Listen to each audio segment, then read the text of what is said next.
just we. I've missed an awful lot. My trouble is you.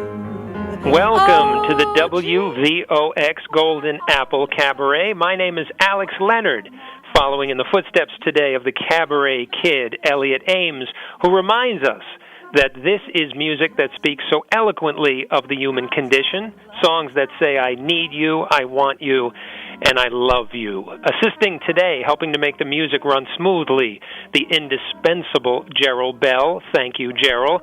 Later on, we'll be joined by the very talented actress and singer Quinn Lemley. Quinn is currently performing her show, The Heat Is On, about the star who built Columbia Pictures, Rita Hayworth. The Heat Is On is running and has been extended through June of this year at Don't Tell Mama in New York City. I've seen the show. The show is fantastic. Quinn is our guest today, but before we bring Quinn to the microphone, let's listen to the title track of her show. Here's Quinn Lemley, and please, somebody get me a cold compress. The Heat Is On.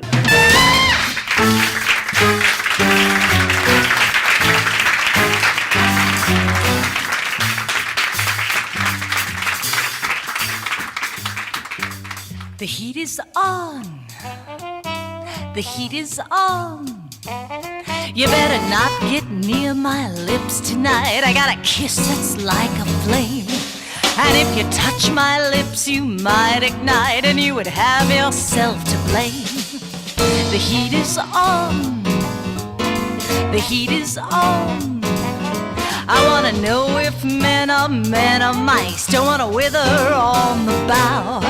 I might have formerly been cold as ice, but I'm a forest fire now. Got an awful lot of votes that haven't been sold. They might start a chain reaction and I might explode. The heat is on. The heat is on. You're gonna hear the sirens howl tonight. You're gonna see the building bounce, because the lady's on the prowl tonight, and it behooves me to announce the heat is on.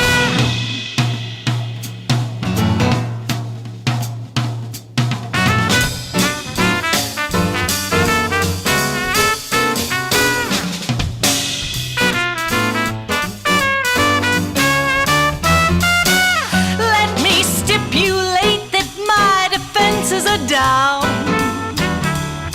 I'm spontaneous combustion in a brocade gown. The heat is on. The heat is on. You're gonna hear the sirens howl tonight. You're gonna see the building bounce, because the lady is on the prowl tonight, and it behooves me to announce that the heat is on.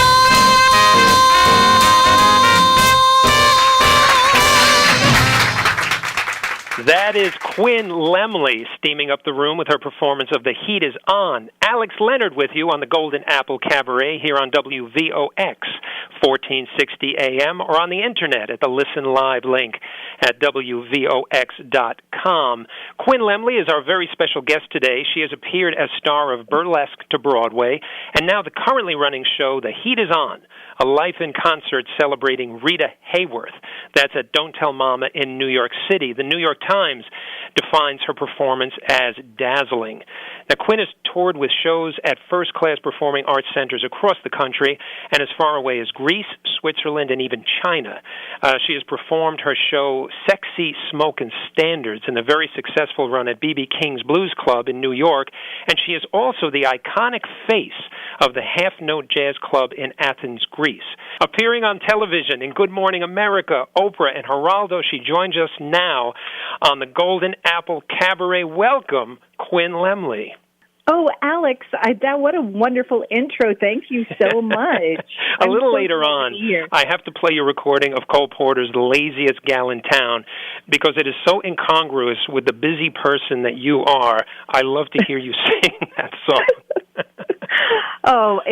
That's my ode to Marlene Dietrich. I love Cole Porter. He's a fellow Hoosier, and I love Marlene Dietrich. And so that's a great tune. I love it. Now, I saw your performance of The Heat Is On, a life in concert celebrating Rita Hayworth a few months ago at Don't Tell Mama. You were there opening night. I was there, yes, and Yes. yours is an absolutely remarkable performance, Quinn. Your energy level is so compelling throughout the entire show. You sing, you dance, you tell the story, the choreography, the movement, the costume changes, and all while maintaining such grace and beauty. You know, Sydney Meyer, the proprietor of the Cabaret Room, was just absolutely beaming.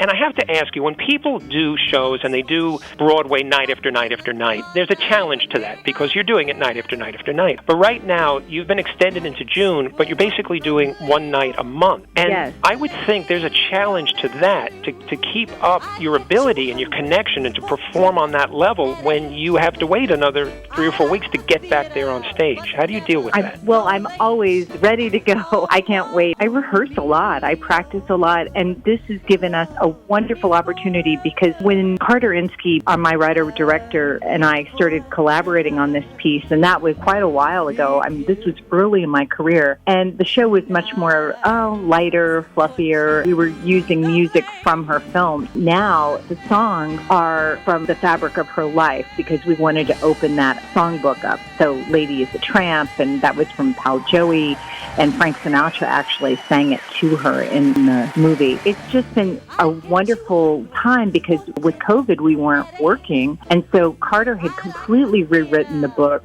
to incorporate the Me Too movement, to make it relevant for today's audiences, even though we're talking about one of the most beautiful sex symbols of the 1940s. There are so many underlying issues within the play, or within the book and in the storytelling through the songs. You're dealing with women's issues, the power of fame and the rise to Hollywood during the golden age of Hollywood. She was a producer later in life. And then, of course, Alzheimer's and alcoholism and Me Too. I mean, there's just so many issues wrapped up in this with such humor and panache, I have to say, with his writing. It's just delicious to delve into it and really re-examine this at a different time in my life where there's no way I could have understood the weight of the story or some of the delicious humor when I was younger. And now it's so delicious. You mentioned the Me Too movement and the age we're living in.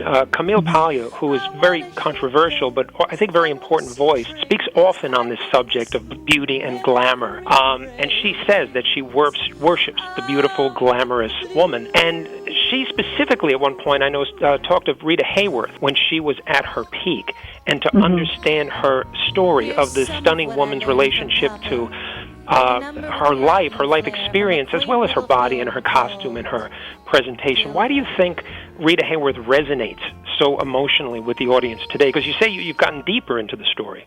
Yeah, you know, the sad thing about Rita's life is that she, for those people that have not seen the film Gilda, it was on last week, actually. They rerun it a lot. It's with Glenn Ford. It's the epitome of classic film noir. And Rita Hayworth's screen entrance, where she's in her dressing room and he goes, "Hey, Gilda, are you decent?" She brings her hair up and it falls, and it's just this close-up that is so provocative. And then, of course, the striptease, Put the Blame on Mame. All she does is wear a strapless Jean-Louis gown and 2 long gloves, and all she does is remove 1 glove. And it is the most sexy piece of celluloid, I think, even today. It's the intention behind sex, the intelligence in the writing of the music, the intelligence of the choreography. And she was the pinup. Her pinup was actually on The Last Atomic Bomb Drop. Yes. Which was very controversial and a very difficult thing for her. I know she was very angry about that, I understand. Yeah, and the Carter added those kinds of stories in because there was the whole political landscape and the power of Harry Cohn and Columbia Pictures. And those stars at that time were property of the studio. I mean, their bodies were even property, or who they could marry, or when to have children. And Rita Hayworth, unfortunately, never was. She was married and courted by some of the most powerful, illustrious men in Hollywood or in the world at that time. Or she married Orson Welles. Before Grace Kelly, she was the first princess. For those younger audiences, think Meghan Markle. where you're breaking through glass ceilings or breaking through the norm because it's the marriage. It was a Hollywood star. This was before Grace Kelly when she married Prince Ali Khan. She was in the news constantly. And I think that her problem was, this is what she said, was that people would see her celluloid image. They would go to bed with Gilda and wake up with her. And she was a real person. And that was how we approached the storytelling, too, because we wanted to capture the glamour and the star and the humor and the feistiness because she's Latina. But also, who's to say that Margarita Cancino is any different than you or me or any other person with hopes, desires, dreams, and especially the need to be loved? And I think that was something that she was searching for, but because of her relationship with her father, which was very domineering and abusive, she kept marrying similar people, trying to fill the wrong part of herself, I think. You alluded to the famous tease scene in Gilda.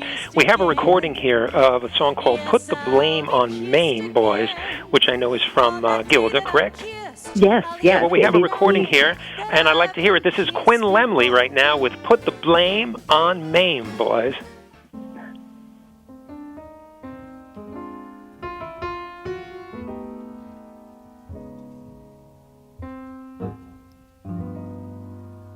When Mrs. O'Leary's cow kicked the lantern in Chicago town, they said that started the fire that burned Chicago down.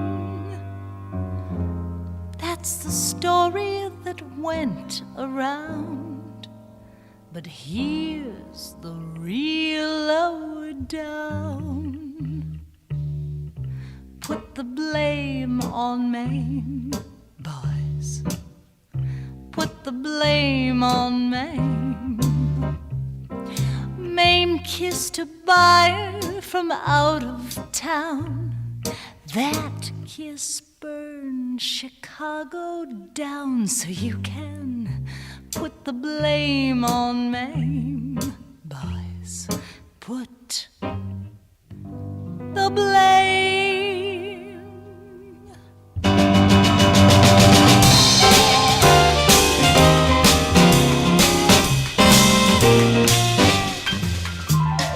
They had the earthquake in San Francisco back in 1906. They said that old Mother Nature was up to her old tricks. That's a story that went around, but here's the real lowdown. Put the blame on Mame, boys. Put the blame on Mame.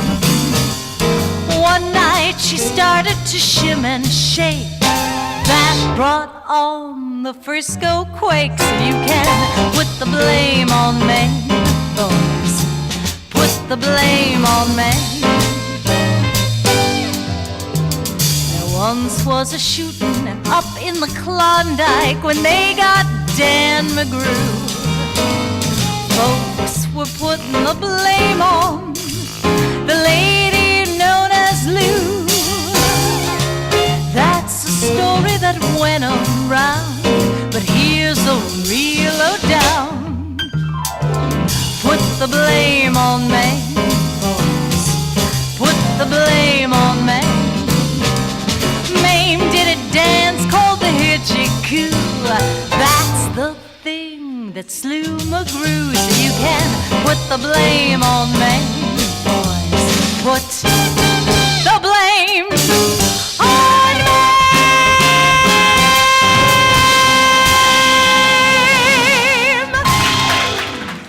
The fabulous Quinn Lemley performing Put the Blame on Mame from The Heat is On, her show that is currently running at Don't Tell Mama in New York City. She was absolutely fantastic. She's just amazing. She literally channels Rita Hayworth. Quinn did a terrific job. I'm so happy I came. Quite terrific. She just turned into Rita Hayworth. I love the music, of course, the costumes. It was really fun and sexy.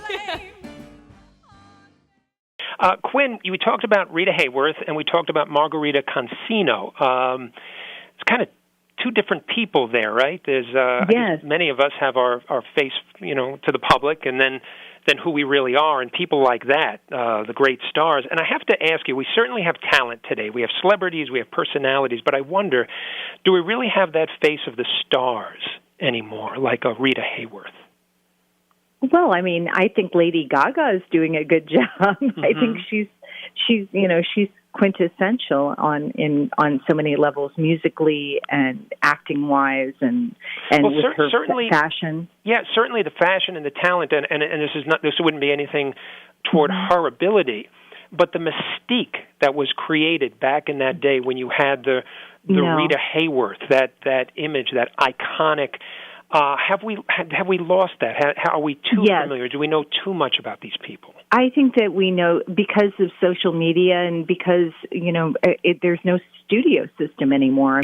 I know for Carter and I, we really, really were looking for who was Margarita Consino and who was Rita Hayworth. What was the PR? What was the Columbia Pictures ideal of the love goddess is what they called her, and that was really a source of contention for her between she and Harry Cohn.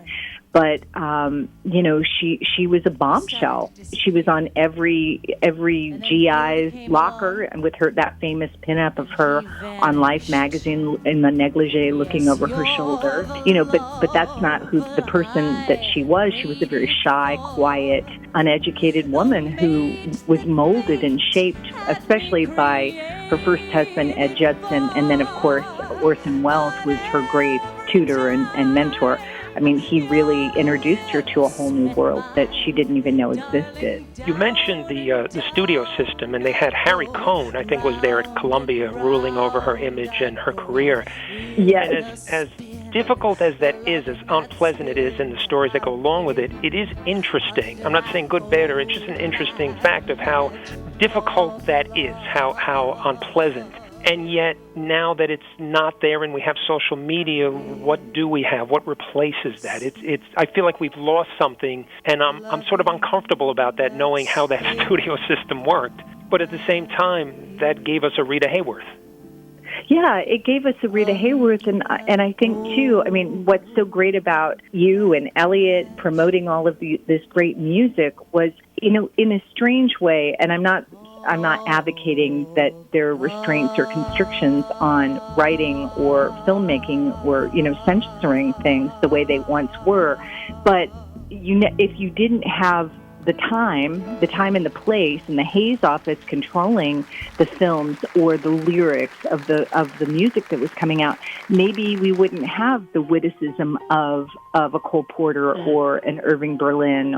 They were so smart and so witty that they were able to turn a phrase, and that phrase meant so many different things, and the nuance.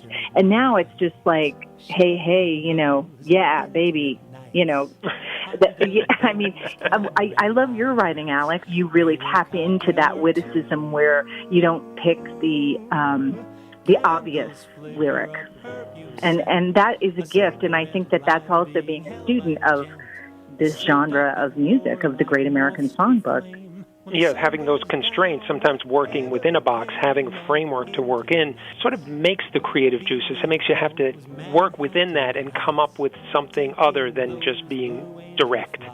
Yeah, you have to dig deeper, or within the films, like with Gilda, or Lady from Shanghai, some of these great films that she was in. It wasn't just what was on the page, what was on the script or what was said. It was the double entendre, the nuance.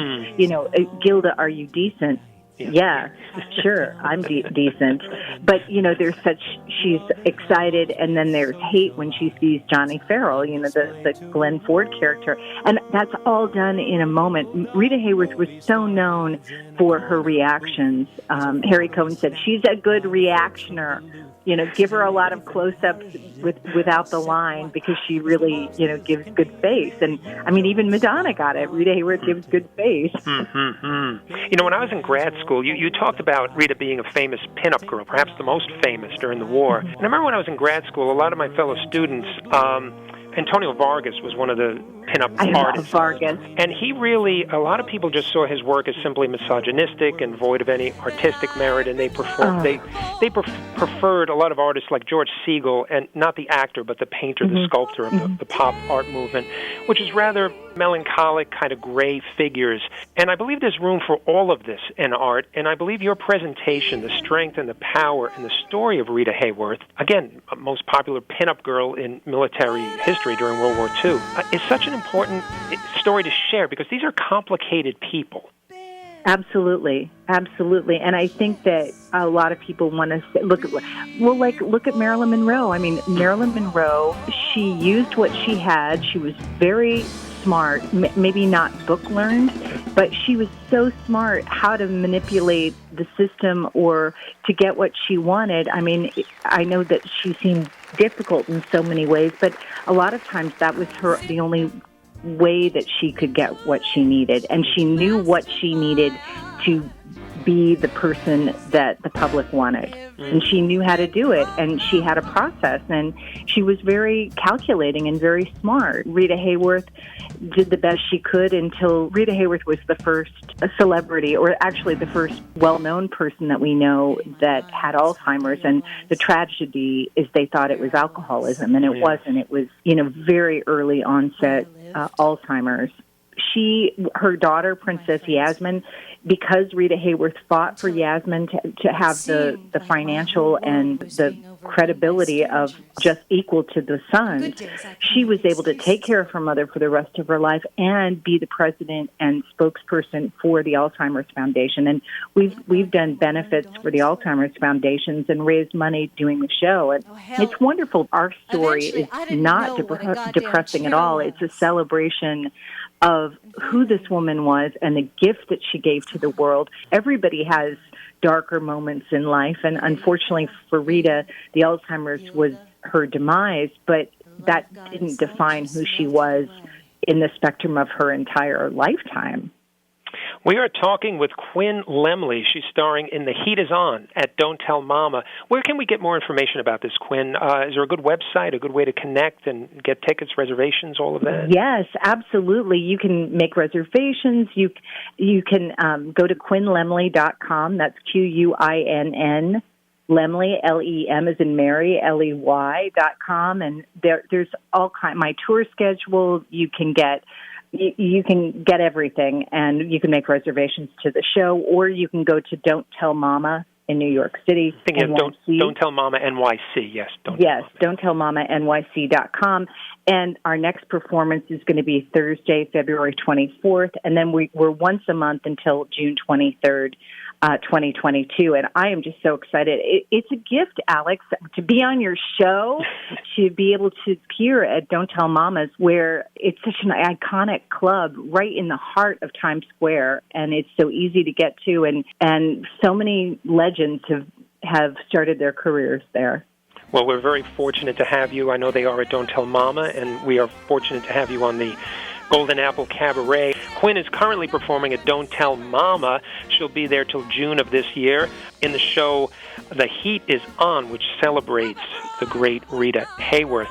Now, a common thread I notice in all your shows, Quinn, Burlesque to Broadway, Sexy Smokin' Standards, which was at B.B. King, The Heat Is On, now at Don't Tell Mama, is your celebration, your embracing of the strength and power of the feminine, the sleek, the sexy, the archetypal, I don't know if I'm saying that right, femme fatale persona, and how complicated that is.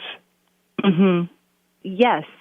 All of the women that I like to portray or sing about or even when I'm playing myself and I put a little nod into it, these women were my role models. Every day after school, I'd run across the street to my Granny Lemley's, and we would listen on, she had like those 8-track tapes, and she had like that would be before my time, Quinn. Yeah, well, this is my grandmother's, right? So she had like these tapes, and then she had like a real record player, and we would listen to all of these great female singers, and then we would watch all of the old movies. We would give each other biographies of all these stars. We'd say, "Oh, did you know this?" And we'd tell each other all the stories, and it was so delicious. I just adored these women and their strength, how even during the times they thought outside of the box and created their careers. Mae West, she was in her 40s when she got to Hollywood. I didn't know that. And she wrote all of her own pieces. Or Sally Rand, the great fan dancer, she created that persona and performed until she was in her 70s, created a career for herself, and became an icon. Now fan dancing is the thing. And so much substance there as well, the beauty and the substance. Quinn, again, I know you're appearing at Don't Tell Mama. Any other information you'd like to share with us in terms of connecting with you, connecting with the show? I want to make sure that our listeners have that. I would love it if people would subscribe to my website, which is QuinnLemley.com. That's L-E-M as in Mary, L-E-Y. And Quinn is Q-U-I-N-N, so QuinnLemley.com. And they'll get free downloads and episodes of my TV show, Secrets of the Stage, and my tour schedule. And they can also make reservations, or they can go to Don'tTellMamaNYC.com for reservations for Rita Hayworth, The Heat Is On, which plays until June 23rd of 2022. We're once a month, and it's so much fun. I would love to see you. I would love to see your audiences there. Make sure they let me know that they came from your show. Well, it's been said, I've read your press releases, and the quote is, this was a role you were born to play. And I agree with that. I saw the show, and it's absolutely fantastic. Quinn Lemley, thank you so much for being our guest. But here's the real. Once was shooting up in the Klondike when they got Dan. Folks were putting the blame on the lady known as Lou. I get you hungry for dinner at 8. I like the theater, but never go late. Amado mio, love me forever, and let forever begin tonight. Put the blame on me.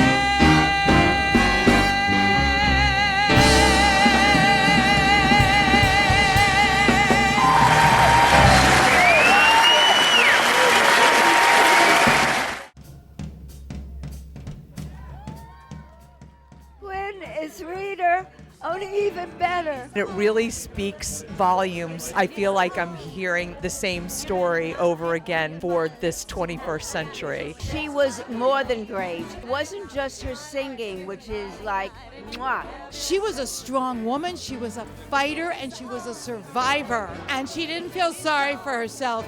Sexy.